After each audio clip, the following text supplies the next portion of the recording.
A'udzu billahi minasyaitonir rajim. Bismillahirrahmanirrahim. Assalamualaikum warahmatullahi wabarakatuh. Alhamdulillahi rabbil alamin.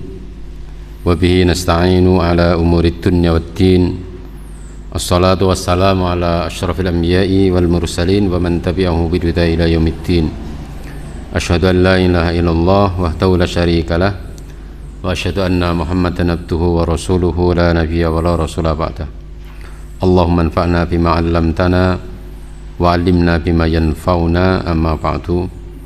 Jamaah kajian malam Selasa yang dirahmati Allah, alhamdulillah, marilah kita awali kajian kita ini dengan memanjatkan syukur kita kepada Allah Subhanahu wa taala.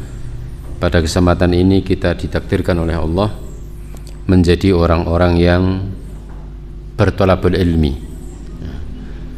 Semoga ilmu yang Allah berikan kepada kita semua mendatangkan manfaat fid dunya wal akhirah, mendatangkan manfaat untuk pribadi kita, untuk keluarga kita, juga untuk orang-orang yang ada di sekitar kita, sehingga ilmu yang Allah berikan itu menjadi wasilah untuk kita meraih sebanyak mungkin ridha dari Allah Subhanahu wa ta'ala.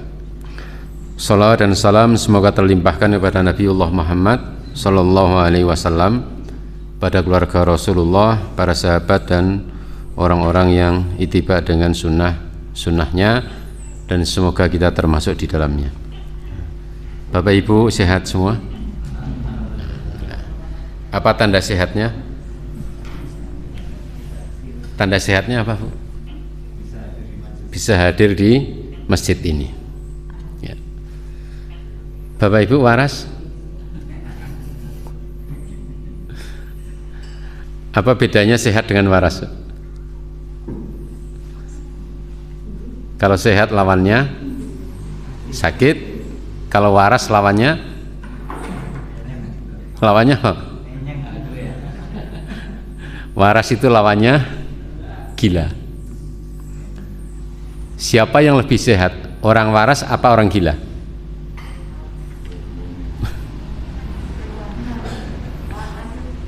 Lebih sehat siapa?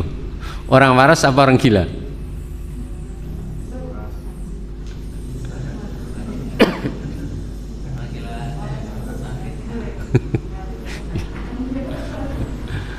Bapak-bapak kalau makan nasi basi sakit enggak? Sakit. Kalau orang gila sakit enggak? Berani enggak, Pak, kita ngambil roti di tempat sampah kemudian kita makan? Kenapa? Biasanya kita sakit kalau makan roti, ngambil roti dari tempat sampah kemudian kita makan. Tapi orang gila sakit enggak kalau makan itu? Berarti lihat lebih sehat siapa? Orang waras apa orang gila?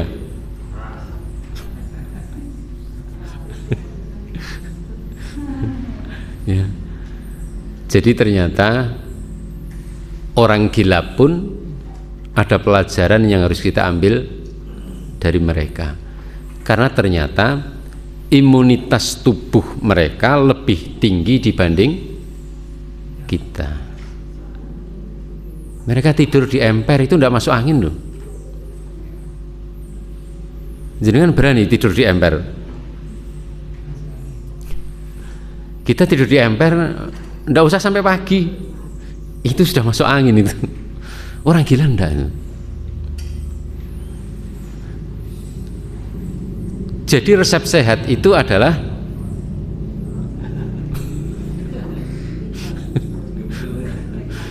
biar imunitas tubuh kita bagus, jadilah orang. Jadi orang apa, Pak?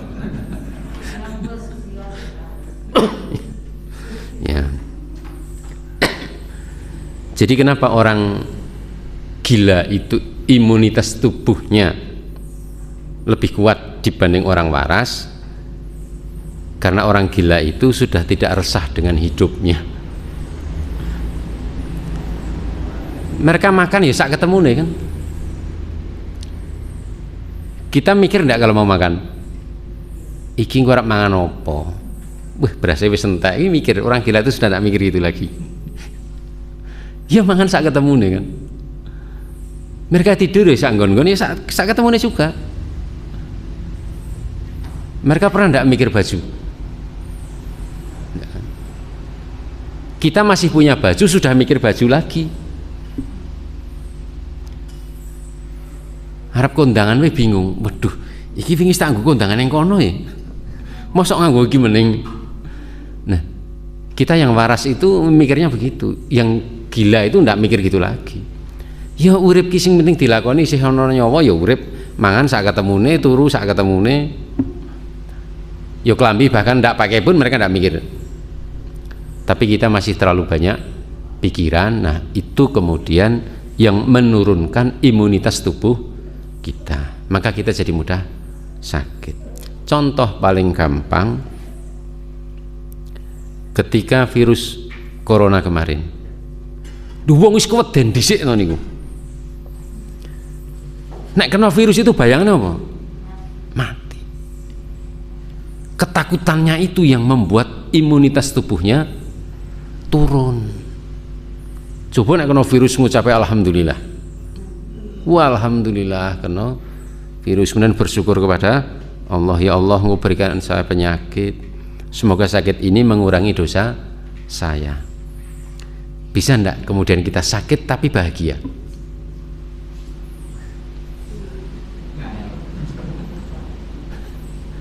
Kita sakit tapi bahagia. Nah, itu mempercepat kesembuhan. Biasanya kita kalau sakit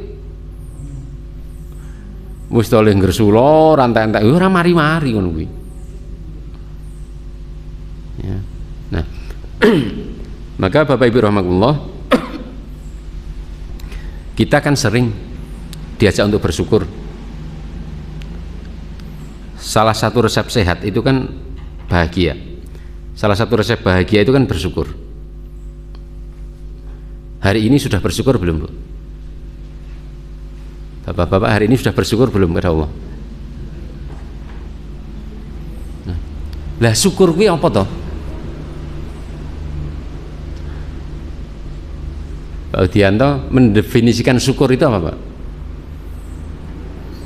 Menerima apa yang Allah kasihkan kepada kita, kemudian menggunakannya untuk sesuai yang dikehendaki oleh Allah. Menerima apa yang Allah berikan, kemudian menggunakan sesuai dengan ketentuan Allah. Ada lagi yang lain? Syukur itu seperti apa?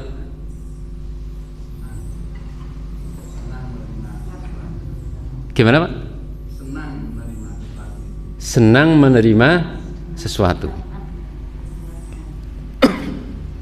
Ya. Berarti nek wis seneng kuwi wis syukur gitu ya. Salah satunya. Jadi kita sering diajak bersyukur, tapi kadang kita bingung, syukur ki apa toh? Syukur itu ada 3 komponen. Irfanu ni'matallahi wa idharuha wassana'u biha. Itu syukur. Yang pertama, ya, komponen syukur itu yang pertama, kita harus tahu, harus paham dengan nikmat Allah itu. Karena kadang kita tidak paham ini sebenarnya nikmat, tapi karena tidak paham kemudian kita tidak bisa mengambil nikmatnya. Contoh, ya, ada seorang istri yang ngeluh terus tentang suaminya, padahal suami itu nikmat enggak buat istri? Nikmat kan? Tapi dia tidak sadar bahwa suami itu adalah kenikmatan yang Allah berikan. Apa yang terjadi kemudian? Dia mengeluh terus karena suami yang Allah takdirkan untuk dia tidak seperti yang dia bayangkan. maka dia mengeluh terus. Ketika dia mengeluh begitu, apa yang terjadi? Jantungnya bengkak. Suami kan nikmat kan, tapi karena dia tidak memahami bahwa itu adalah nikmat, itu jadi nikmat atau jadi adab? Jadi adab karena kemudian dia jantungnya bengkak. Nah, dia tidak paham, maka ini harus difahamkan dulu bahwa suami itu adalah nikmat. Caranya gimana? Waktu itu saya minta ibu ini, Bu, tolong tulis 20 kebaikan suami. Bingung dia, Bu. Karena dia berpikir suaminya tidak sebaik itu.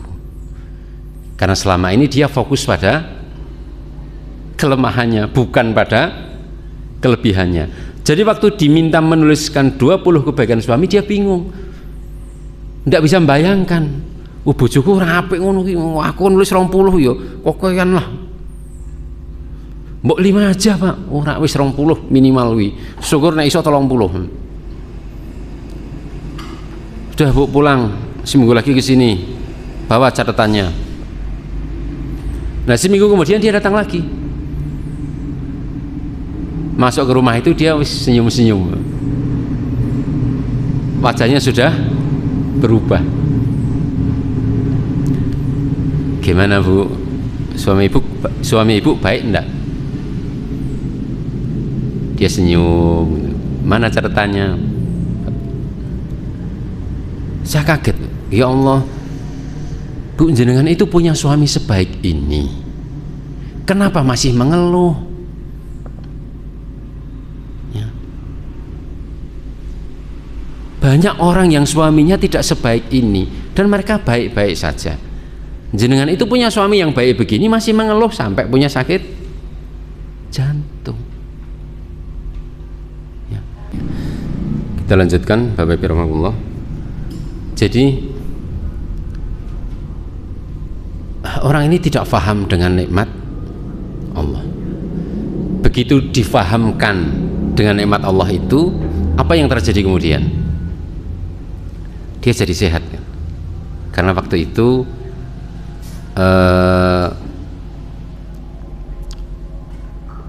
saya minta untuk sebulan kemudian periksa lagi ke dokter, ternyata bengkak jantungnya sudah sembuh karena dia sudah tidak marah lagi kepada suaminya, karena dia sudah difahamkan bahwa suaminya itu adalah orang yang baik. Dia punya kelemahan, iya, tapi dia juga punya kebaikan yang banyak.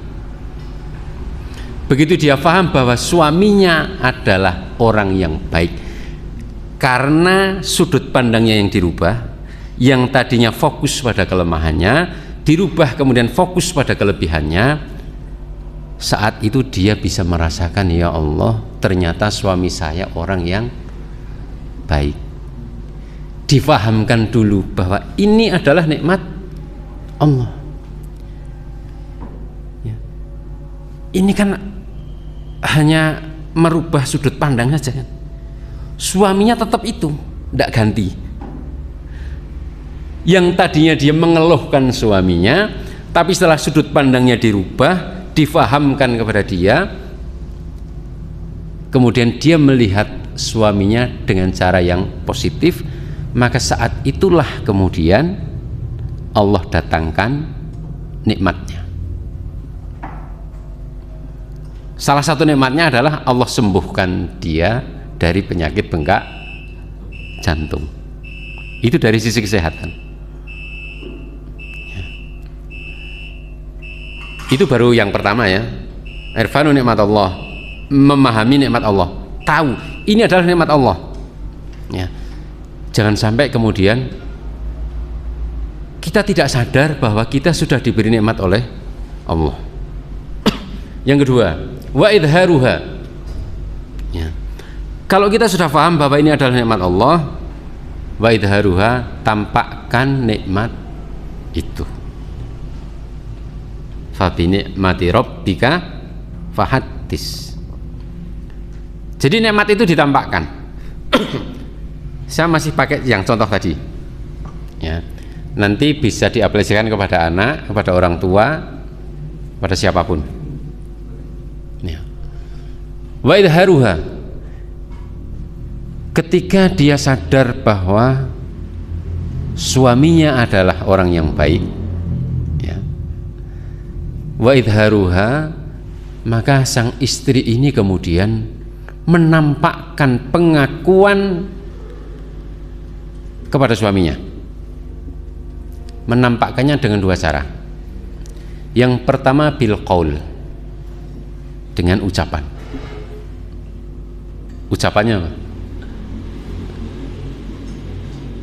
Dia berterima kasih kepada suaminya selama ini telah menjadi suami yang baik, dengan cara menulis surat cinta buat suami.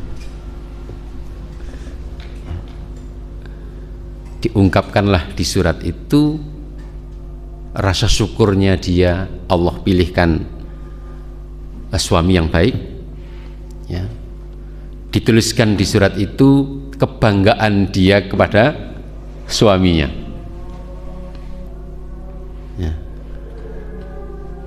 Ketika suami membaca surat cinta dari istrinya ini, apa yang terjadi? Kira-kira bapak-bapak kalau dapat surat cinta begitu dari istri, rasanya gimana, Pak?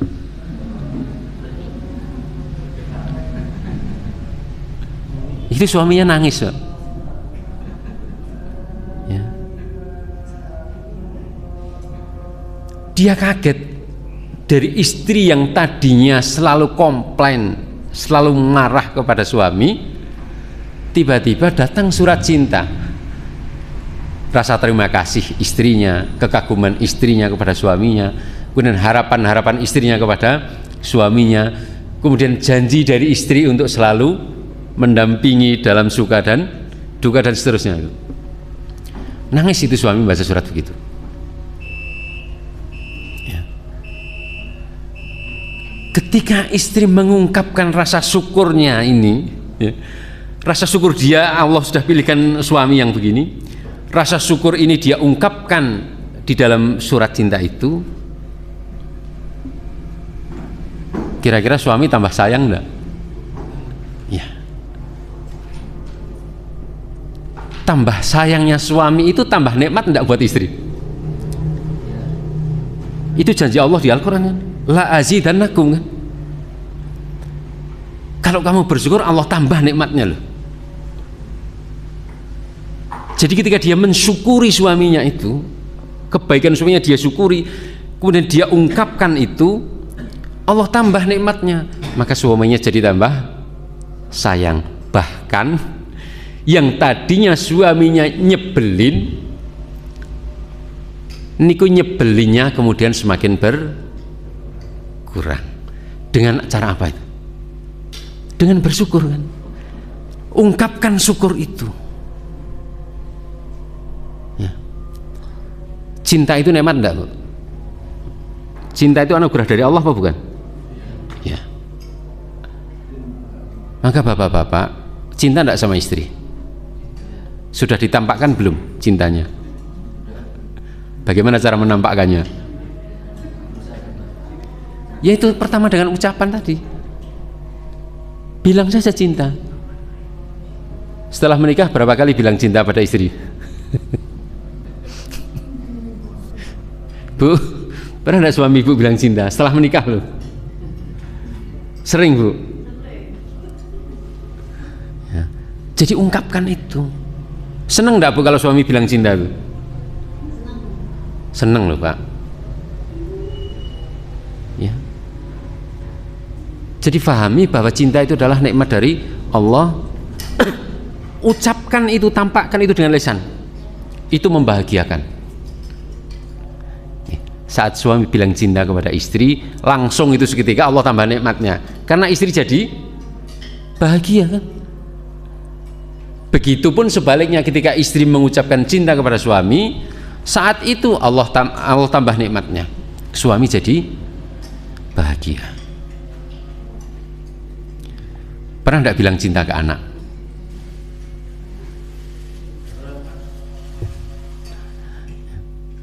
Nah, itu pertama bil qaul. Yang kedua bil af'al. Syukur itu juga harus ditampakkan bukan hanya dengan lisan, tapi juga dengan perbuatan. Bayangkan Bapak Ibu, ya, kalau bapak-bapak ini, ya, peluk istri, ungkapkan cinta, ya, bukan hanya dengan lisan ya, tapi dengan af'al juga. Misalnya dengan pelukan begitu, ditambah yang ketiga tadi wassana'u biha, kemudian memuji Allah dengan menyebut nikmat itu, kemudian kita bilang di telinga istri kita,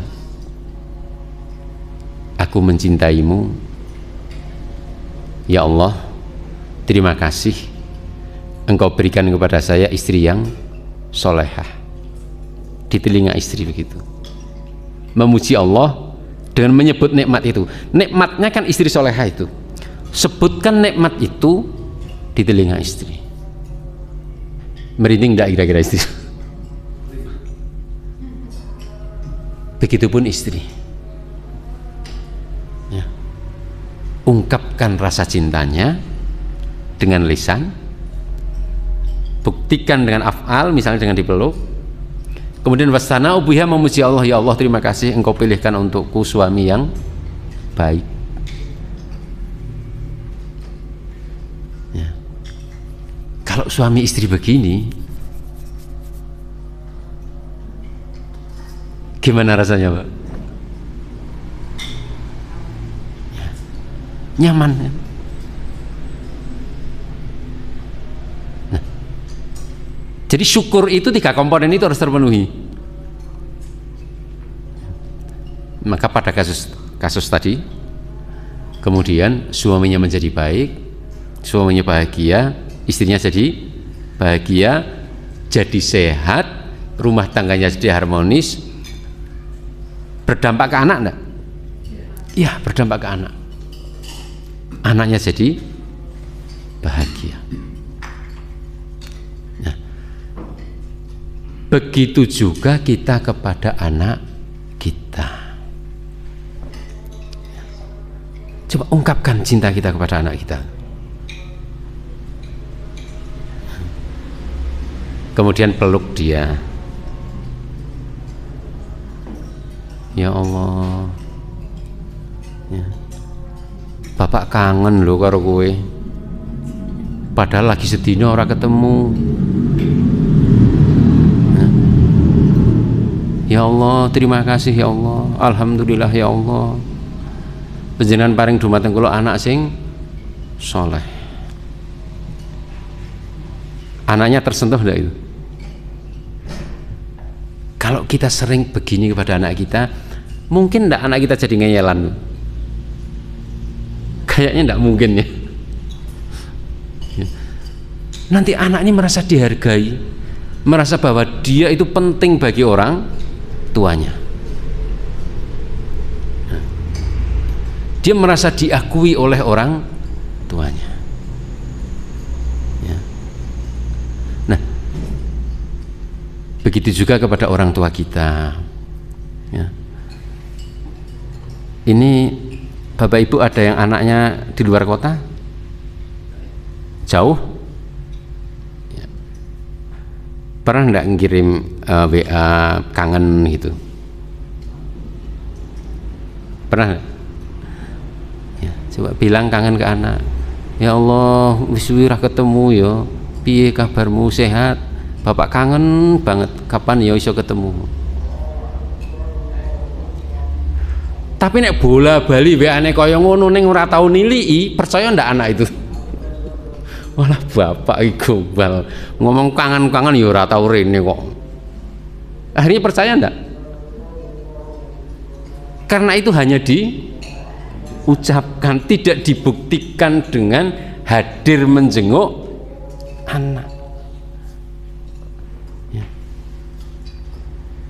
Maka syukur itu tidak bisa kalau hanya diucapkan. Ya. Menampakkan syukur itu tidak bisa hanya dengan mengucap alhamdulillah, ditampakkan juga. Maka salah satu bentuk syukur kita kepada Allah Subhanahu wa taala adalah kita menampakkan syukur kita kepada Allah Subhanahu wa taala adalah dengan cara melaksanakan perintah-perintah Allah. Itu termasuk bagian dari syukur kita kepada Allah. Ngomong syukur alhamdulillah, tapi ngibadah ya ora tahu. Terus apa bukti syukurnya? Ya. Jadi kalau hanya di lisan itu belum membuktikan, maka itu harus dibuktikan juga dengan amal perbuatan. Ya.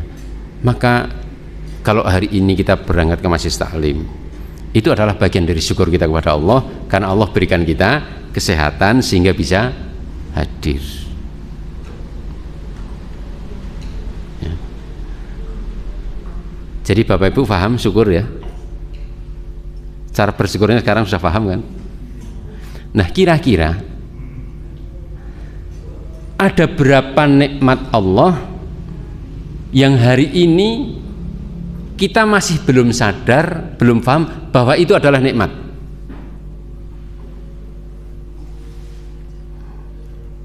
Sehingga kita tidak mensyukurinya. Ada enggak kira-kira Pak?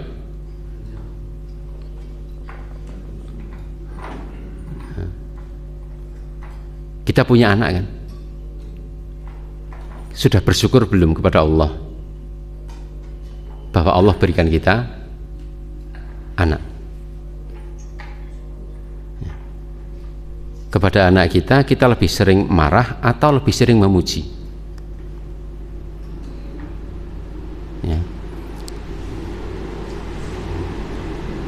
Kadang kita lebih mudah marah kepada anak kita ketika anak kita berbuat salah, tapi ketika anak kita berbuat baik, kita tidak memujinya.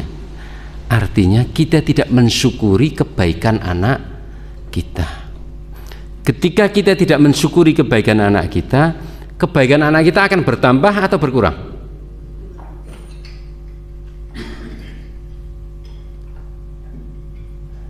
Ya.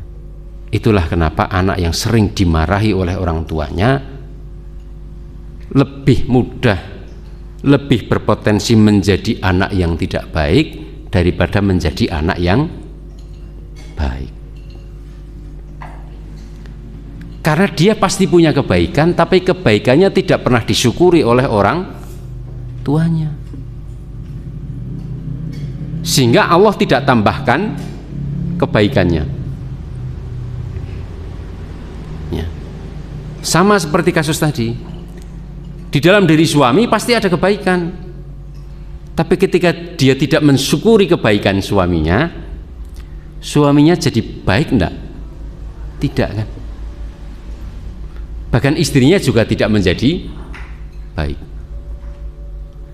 Tapi ketika istri mensyukuri kebaikan suaminya, Allah jadikan suaminya lebih baik, Allah tambahkan lagi kebaikannya.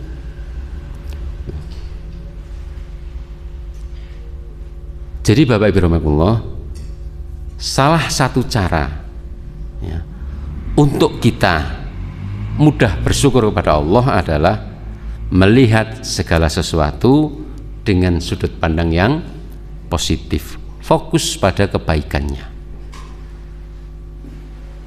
Kepada anak kita, orang tua kita, tetangga, siapapun ya, kita fokus pada kebaikannya. Maka insya Allah ketika kita fokus pada kebaikannya, nanti kebaikan-kebaikan yang lain akan Allah tambahkan.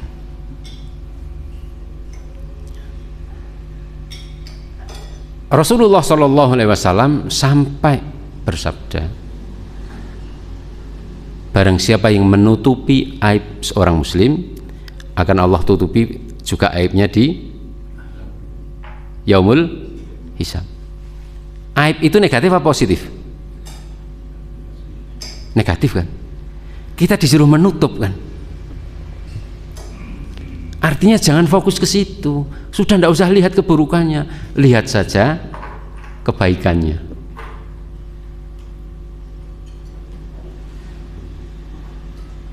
Nah, kalau kita fokus pada kebaikan-kebaikan, itu insya Allah akan membuat kita lebih mudah bersyukur kepada Allah Subhanahu wa Ta'ala, dan akan membuat kita jauh lebih sehat secara jasmani maupun secara rohani.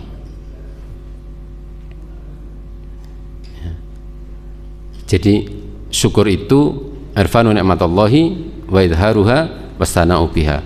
Fahami nikmat Allah, tampakkan nikmat itu, kemudian memuji Allah dengan menyebut nikmat itu.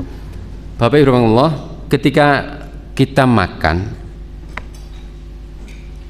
disunahkan berdoa kan? Ketika berdoa itu kita merem atau melihat makanan? Yang biasa dilakukan, kita berdoanya sambil melihat makanan itu atau sambil merem? Sambil lihat makanan. Apa doanya? Allahumma barikna, ya Allah berikanlah berkah kepada kami fima rozaktana, di dalam apa yang telah engkau berikan, waqina adzabannar, dan jauhkanlah kami dari siksa neraka. Lihat makanan itu, baca doa itu, maka akan terasa di dalam hati, ya Allah, hari ini saya masih bisa makan.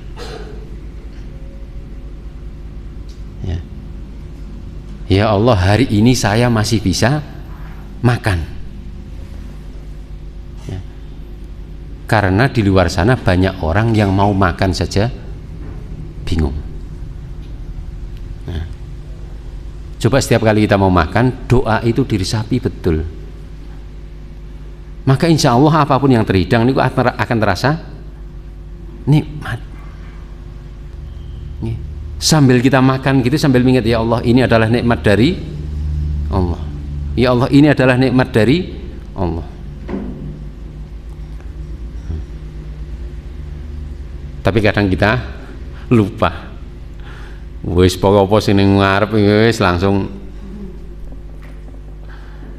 kita lupa menghayati bahwa itu adalah nikmat. Maka di dalam doa makan itu ditutup dengan waqina ada benar. Apa hubungannya makan dengan neraka, Pak? Makan, akhir doanya apa? Waqina ada benar. Makan saja kita disuruh ingat akhirat. Neraka itu dunia apa akhirat? Makan saja kita disuruh ingat itu. Mangan luwi. Jadi kalau doa itu kita resapi, maka kemudian muncul pertanyaan di dalam diri kita, ya Allah,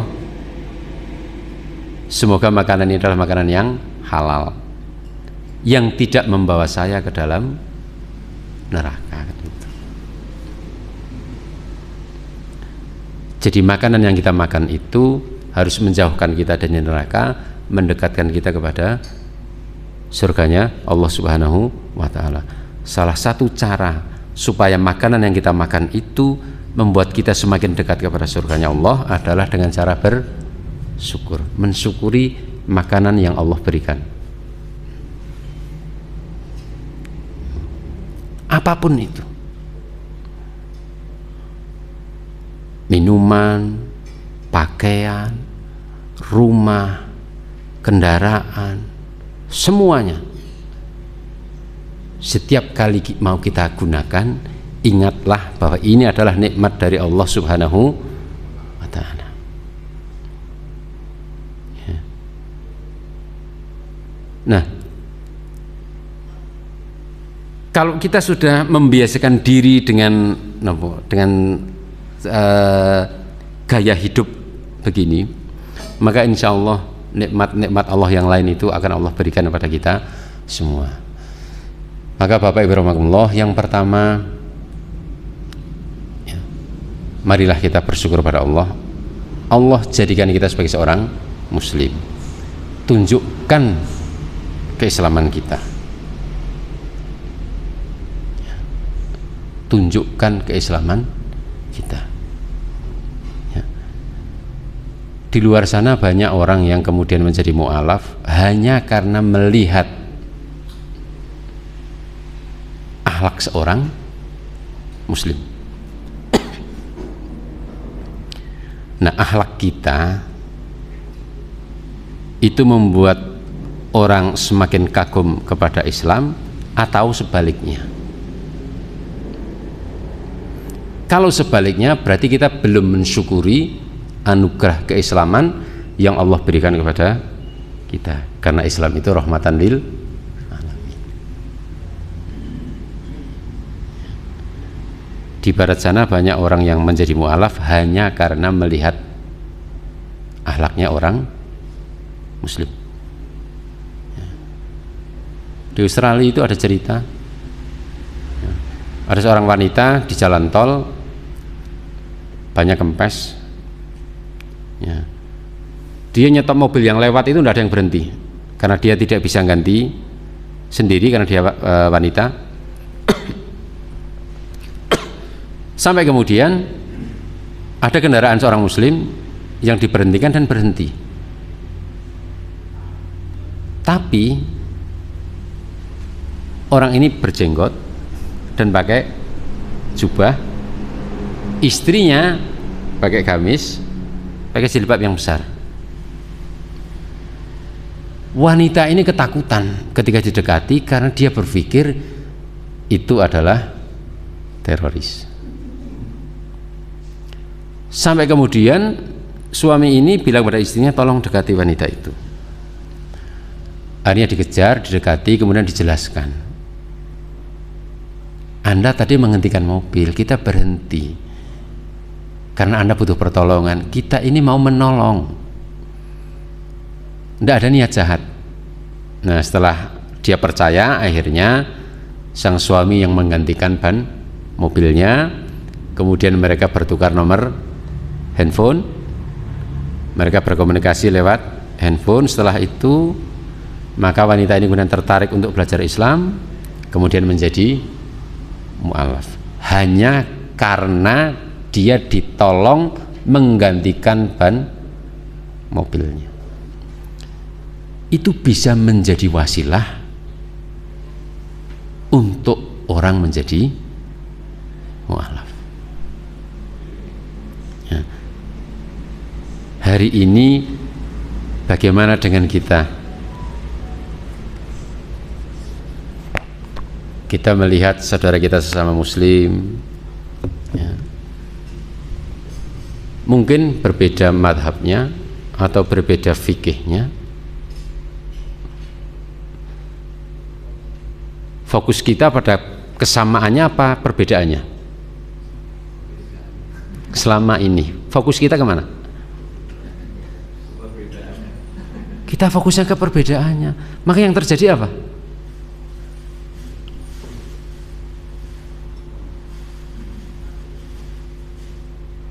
Nikmat Allah turun enggak? Coba kalau fokus kita pada kesamaannya, maka akan terbangun ukhuwah. Ukhuwah itu kan nikmat yang luar biasa dari Allah ya. Tapi karena fokus kita bukan pada kesamaannya, tapi pada perbedaannya, maka ukhuwahnya menjadi tidak bisa terbangun dengan baik. Artinya nikmat ukhuwah itu belum Allah berikan kepada kita sesama muslim. Semoga bermanfaat kajian kita pada malam hari ini, dan sekali lagi marilah kita bersyukur kepada Allah, kemudian kita evaluasi, jangan-jangan masih banyak hal-hal yang seharusnya mendatangkan kebaikan bagi kita dengan cara kita syukuri, tapi karena kita tidak paham bahwa itu adalah nikmat dari Allah, kemudian kita tidak mensyukurinya, maka janji Allah di dalam surat Ibrahim ayat 7 la azidannakum itu kemudian tidak Allah berikan kepada kita semua.